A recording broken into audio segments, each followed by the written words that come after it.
So far in this series, I've stuck to just anime characters exclusively. But in all actuality, we actually watch a lot of things outside of anime, and with this comes different forms of characters and different attributes that are pretty hard to put in anime form, at least to a level of relatability that I'm trying to strive for with this series. So today I want to take a look at the land of superheroes, and specifically we'll go to the home of one of the most dominant franchises in all of entertainment, Marvel. I want to take a look at a character that, in my opinion, has embodied the definition of what it means to be relatable in media, and specifically superhero media. Today, I want to wish happy birthday and also take a look and dissect the face of the franchise of Marvel, and that is Spider-Man.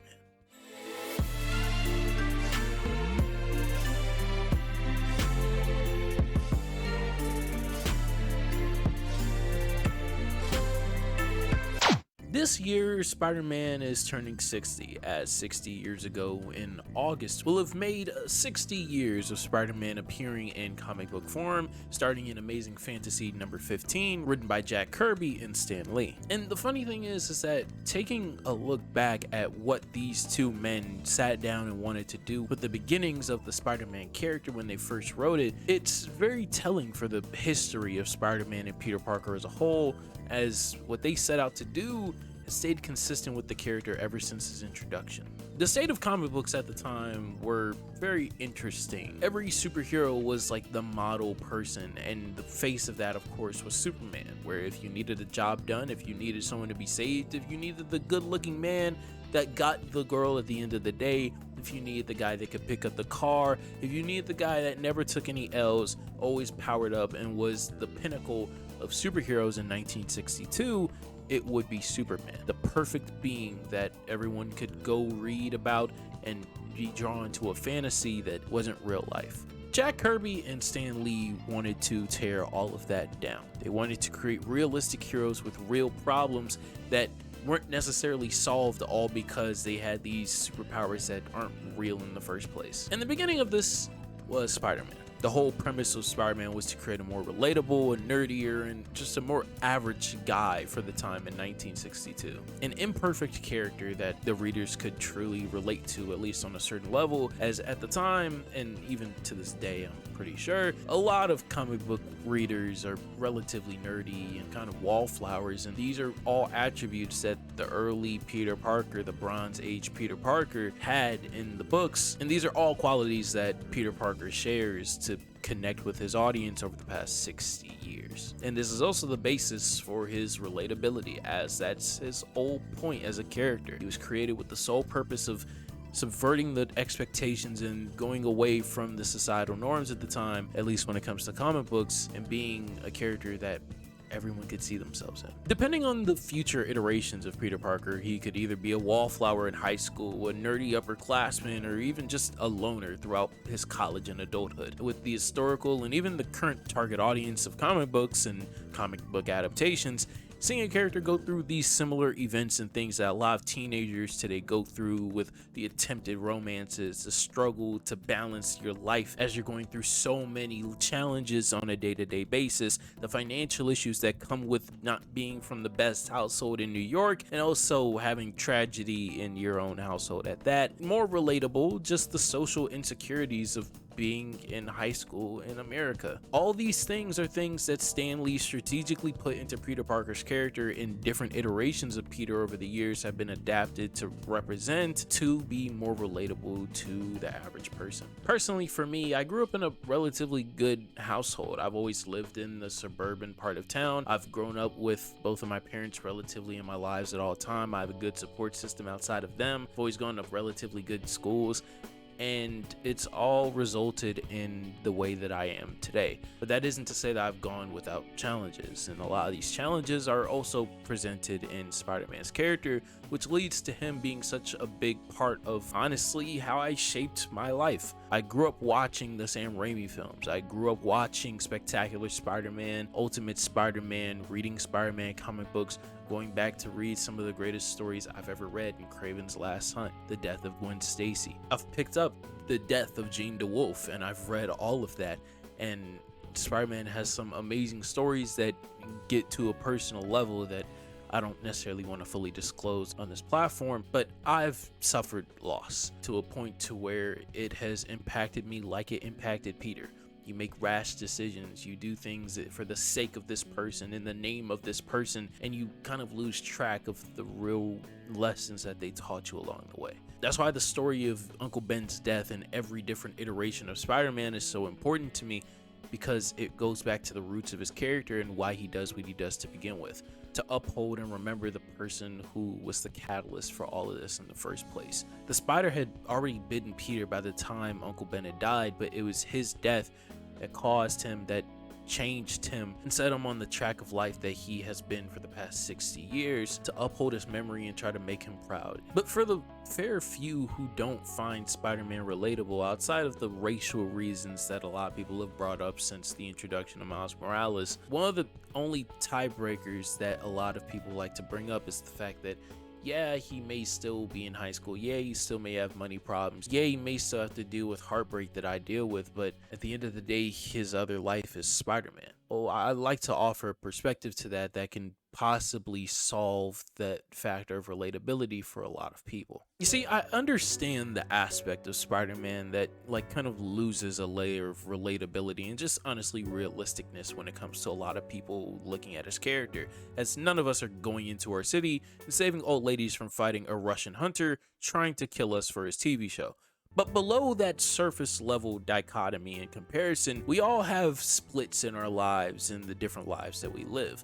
Whether it's the difference between our behaviors at school and at home, the mannerisms that we show our friends and what we express around our parents, and even just the contrast in our language that we use in our everyday lives with our friends, and what we say in the church house. These are all things that show a contrast, that show a difference, that show a different dichotomy of the different lives or personas or things that we lead on our day-to-day basis. And although it's not as drastic as putting on a suit of spandex or a suit made out of something and going out into the city and saving lives and impacting the society at large on a greater scale like Peter does on a daily basis, but in our own ways, we also deal with these things. We also have secrets in our day-to-day lives that sometimes we hide from people for their sake or for our sake sometimes. We all live different forms of ourselves, different versions of ourselves, and just aspects of our lives that we don't go around saying at every function that we attend. We all act different in different situations, and we all have to adjust ourselves when we're in front of different people. There are different ways that we dress, there are different things that we do, there are different ways that we act and different ways that we talk in different situations. That's just like Peter and Spider-Man. It's the same thing when you really break it all down. It's just a matter of perspective. Don't get too caught up in the drasticness of Peter Parker secretly being Spider-Man, because odds are there's someone in your life that doesn't know the different version of you that you show to someone else as well. Another thing that I feel like a lot of people fail to realize that they can relate to this character about on such a heartfelt level is the different levels of responsibility that we all feel and that I think we're all connected by sometimes. Peter Parker in Spider-Man is a character that at the core of his character, the basis of his character, he deals with so much pressure and expectations from the outside world that it's hard to deal with. This is why you have a story like No More Spider-Man where he gives up the mantle because of the pressure, because of the anger that he gets from the city of New York for just trying to do the best job that he can. All the expectations, all of the responsibility that we feel, sometimes it bogs down on us, and it's something that we can all understand, something that we all go through. Whether it's just the questions every year at the family function of, oh, where are you going to school? Or how are your grades looking like? Oh, I hope you're still playing that sport. Hope you're still on piano. So all those things that build on us, that put these seeds in our minds of expectations from the different people that we may or may not even care about or even know when it comes to Spider-Man, but it's things that slowly take a toll on us. It's things that build us up, and it's things that break us down sometimes. And not everyone can handle those things. Peter in his own stories sometimes can't handle those things, those expectations. A lot of us from a young age, specifically in America, as that's where I'm from, get into different activities at such a young, early age, whether it's sports. For me, it's speech and music, and for others, it's just getting very deep into their academics at such a young age that they attach a lot of their pride, they attach a lot of their self-identity to that one thing. With that comes those expectations that I was talking about. It sets a lot of things on our table that we may have never even asked for or gotten a say so on whether we should be held to that standard in the first place. Something that a lot of us didn't ask for, and like I said before, most of us can't handle. These are all just like subtle examples of Spider-Man's character that I think that we all share on just an innate human level. Pressures of society, the pressures from a boss, the pressures of family, the expectations on ourselves and from our peers on us that may look up to us, or the people that just live day to day that rely on your role in society for things to say the same for them. It's the little things like, hey, if you don't go to work that day, somebody else has to pick up your slack. That's the level of expectation. Of course, I've already used the family example. I've already used the example of, okay, you're doing this thing that you love, but because you're good at it, that you may have no idea why you have this innate talent, you're now held to such a regard to where you have to repeat that. You have to invest in that, and you have to continuously do that to fulfill the needs and the expectations of others. It's a sad reality that I think a lot of us can honestly connect to, and a lot of us share in our own ways. One day, Peter Parker was bitten by a spider. He was blessed with a power that, at the moment, no one else in the world had or was ever exposed to. And just because of his own negligence, his own selfishness, or just simply being a teenager, the loss of his uncle served as the catalyst for him to truly understand the weight of the power that he had. Through his escapades and using the gift that he was given, he naturally accumulated the expectations of an entire society. A whole group of people that now has one person and someone to truly rely upon, to save them, to protect them, to look over them, to continue to go in every day and fulfill their needs without them even knowing his name and face. The only person with the talent, the skill, the brains, and the ability to carry those expectations. The only difference between a comic book iteration or a movie version of Peter Parker and us in real life is the acceptance and the willpower to truly take those expectations in stride and live up to them and fight to meet them on a daily basis. In the face of some of the same struggles that we on Earth go through on a daily basis, no matter the iteration of Spider-Man, the universe, the world, the form of media, or anything, he steps up to the plate. He's the same as us. He goes through the same motions every day. He does the same things. He eats the same breakfast. He deals with the same cities and some of the same people as us. Lives on the same street, the same apartment building that somebody lives in New York. He just wills himself to get through the challenges of life that throw themselves at him despite all his efforts every single day.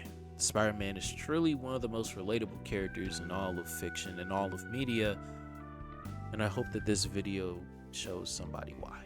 I'm gonna be mixing in some comic book characters into this series, as also I'm a pretty big comic book nerd. Whether that has to do with just comic books themselves, or the shows, or the movies, or just lore of all these characters and just understanding their themes and ideologies, it's something that I'm very invested in. Shout out to my podcast, the Loud and Wrong podcast. We had our first episode last week. It was streamed on Twitch because I came to the realization that I couldn't stream on YouTube for 24 hours because YouTube hates me. So that is now on the podcast channel. Beware, you will have to play that video at 0.75 times speed because I uploaded it wrong. I do apologize for making that mistake.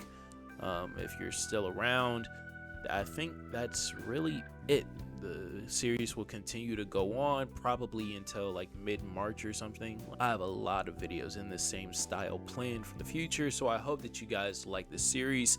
I will be returning to anime characters next week, I believe, and be on the lookout for any videos from me, any streams from me, because I will be streaming on Saturdays. This video is coming out on Sunday, so if you didn't catch me on this channel yesterday, then catch me next week. I'll catch you guys later. Hope that you guys enjoyed this video. Leave a like, subscribe. Hope you have a good day. Peace.